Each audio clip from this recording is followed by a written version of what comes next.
Welcome back. Thank you for joining. I'm Cerise Fairfax, and I have breaking news from the President of the Dominican Republic about the electrical crisis.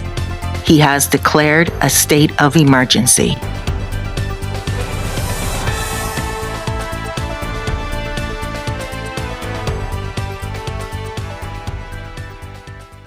President Luis Abinader has declared the nation's energy sector in a state of national emergency. The decision, announced through the controversial Decree 517-25, comes as millions of citizens endure rolling blackouts lasting up to 12 hours daily.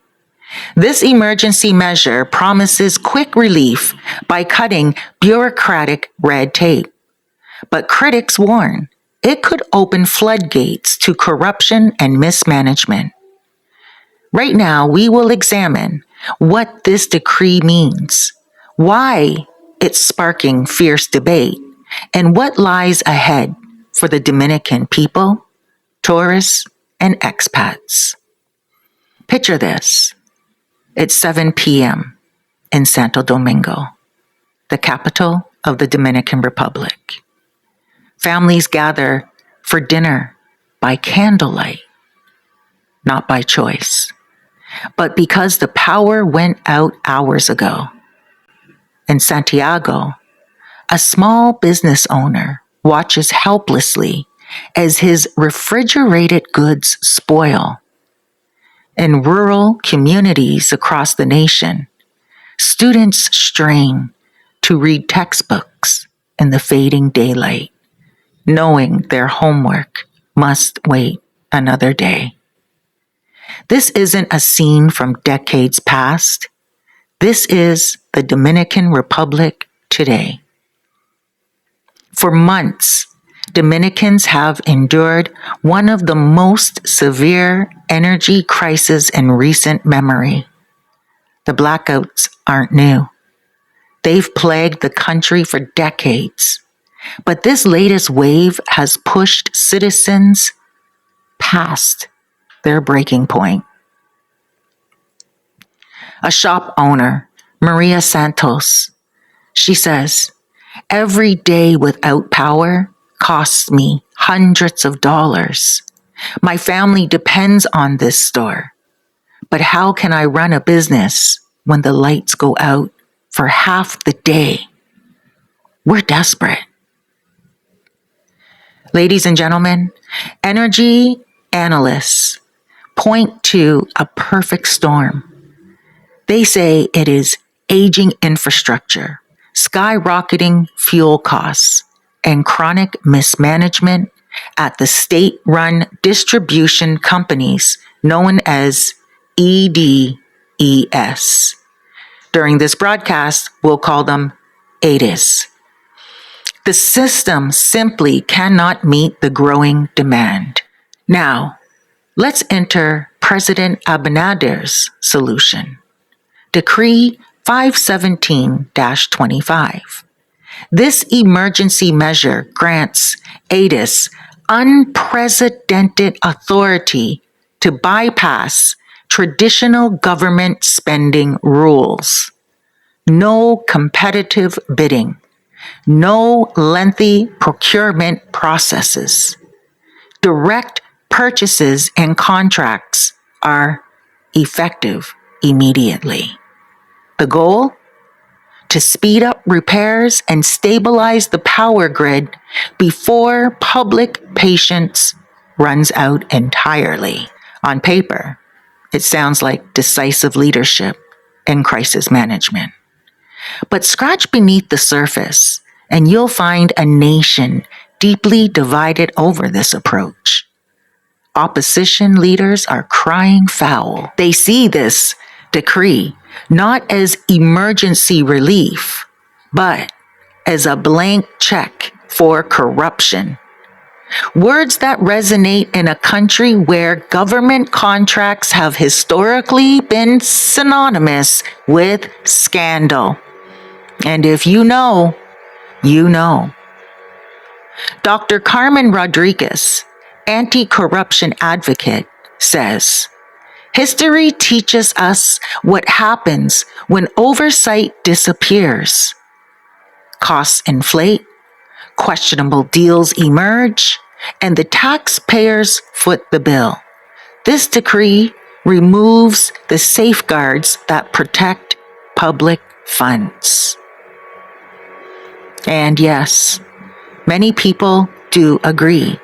However, on social media and in coffee shops across the country, Dominicans are sharing a dark joke that becomes uncomfortably common. Many of them are saying, everyone will end up in jail when this agreement is over. It's humor born from frustration and years of broken promises. But walk through any Dominican neighborhood during a blackout, and you'll understand why some residents are willing to take the risk.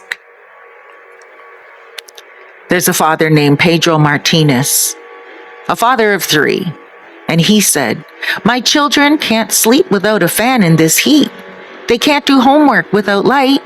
If this decree brings back electricity faster, I'll worry about corruption later. Right now, I need power for my family." It's a heartbreaking choice. Immediate relief versus long-term accountability. For many Dominicans, survival trumps oversight. Now, I want you to gain a little bit more understanding about how the Dominican Republic reached this crossroads. We need to examine decades of energy sector challenges. The root of this crisis, it runs very deep. You see, since gaining independence, the Dominican Republic has struggled to build a reliable energy infrastructure. The country imports 80% of its fuel, making electricity generation expensive and vulnerable to global price shocks. Efforts to modernize new power plants, renewable energy projects, grid improvements have been repeatedly stalled by political changes, by budget constraints, and bureaucratic inefficiency. Meanwhile, the ATIS companies tasked with distribution have become symbols of government dysfunction. Accusations of political favoritism, financial mismanagement, and technical incompetence have dogged these organizations for years. Dr. Luis Mejia, energy policy expert, said, "We've seen this pattern before. Emergency declarations, promises of quick fixes, temporary improvements, then back to the same problems. Until we address the structural issues, governance, investment, regulation will keep cycling through these crises." You see, this isn't President Abinader's first energy emergency. Previous administrations have made similar declarations with mixed results. The question now is whether this time will be different. Government officials defend Decree 517-25 as the only viable path forward. They argue that the traditional procurement rules, while important for oversight, simply take too long when communities are suffering. Energy Minister stated yesterday that eliminating bidding requirements could reduce project timelines from months to weeks. The administration promises robust oversight mechanisms and regular public reporting to prevent abuse.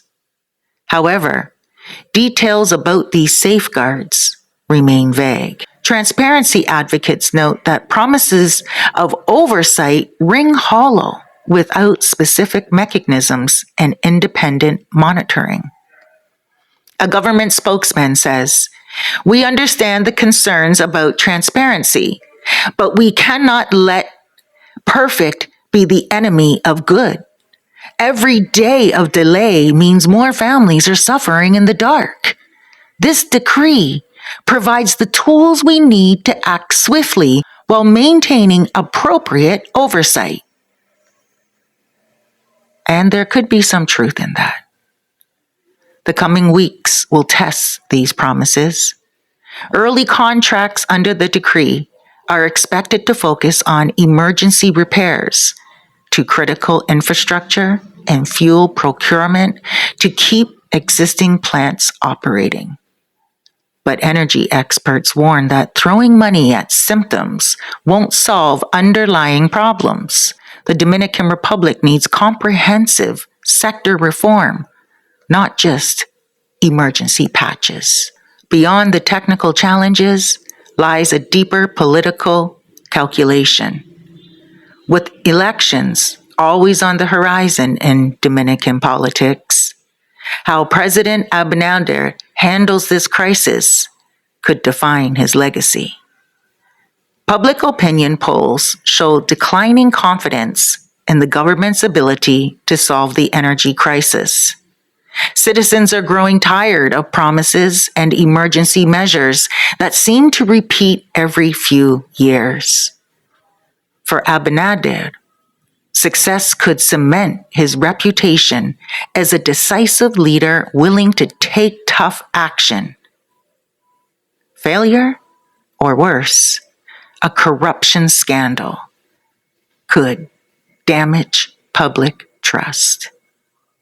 Opposition parties are already positioning themselves as champions of transparency and fiscal responsibility. They're demanding congressional oversight and threatening legal challenges to the decree. One opposition leader said, "The people deserve both reliable electricity and honest government. This decree asks them to choose one or the other. That's a false choice, and we won't accept it." And a lot of people are feeling that. The international community is watching closely. People from outside of the Dominican Republic. The Dominican Republic's economic growth depends heavily on tourism and manufacturing, both sectors vulnerable to energy instability. Foreign investors, they are seeking assurances that the crisis won't become chronic. Regional neighbors who have faced similar challenges, for example, Haiti, Jamaica, Puerto Rico, offer sobering lessons about what happens when energy problems spiral out of control. So what happens next? The immediate focus will be on measurable results. Can the EDES use their new authority to reduce blackout hours? Will emergency repairs improve system reliability? And most importantly, will ordinary Dominicans see improvement in their daily lives? Early indicators should emerge within weeks. The government has committed to monthly progress reports and has invited civil society organizations to monitor spending. Whether these commitments survive the pressure of implementation remains to be seen. Energy experts suggest watching for several key metrics. Watch for reduction in blackout duration. Watch for improvement in voltage stability and progress on critical infrastructure repairs. These technical measures will tell the real story behind political rhetoric, but perhaps the most important metric will be public trust. Can the government demonstrate that emergency powers don't automatically mean emergency corruption? As we conclude this special report, the Dominican Republic stands at a crossroads. Down one path lies the possibility of faster relief for millions of suffering citizens. Down the other lurks the familiar sector of government mismanagement and broken promises. In communities across the nation, families will go to sleep tonight, hoping tomorrow brings steady electricity. They'll wake up to check whether their refrigerators are running, whether their children can attend virtual classes, whether small businesses can operate normally. For them, Decree 517-25 isn't about political theory or abstract governance principles. It's about the basic dignity of reliable power, something most of the developed world takes for granted. President Abinader has gambled his political future on the belief that desperate times justify extraordinary measures. History will judge whether that gamble paid off or simply repeated past mistakes with new urgency. The Dominican people, meanwhile, wait, sometimes literally in the dark, for their leaders to prove that good governance and effective action aren't mutually exclusive. I'll continue monitoring this developing story, and I'll bring you updates as new information emerges. The next few months will be crucial in determining whether Decree 517-25 becomes a model for crisis management or a cautionary tale about the perils of unchecked power. Thank you for joining me. My name is Cerise Fairfax. I appreciate your time, and I love that you are here. You lasted till the very end. You must enjoy my content. So please do me a favor if you haven't done so already. Go ahead and subscribe. It's free to do so. And please take a moment to hit like. I'll see you in the next video. Until then, please be very good to yourself out there. You deserve it. And remember, tomorrow is not promised. So go ahead and make the best of today. God bless.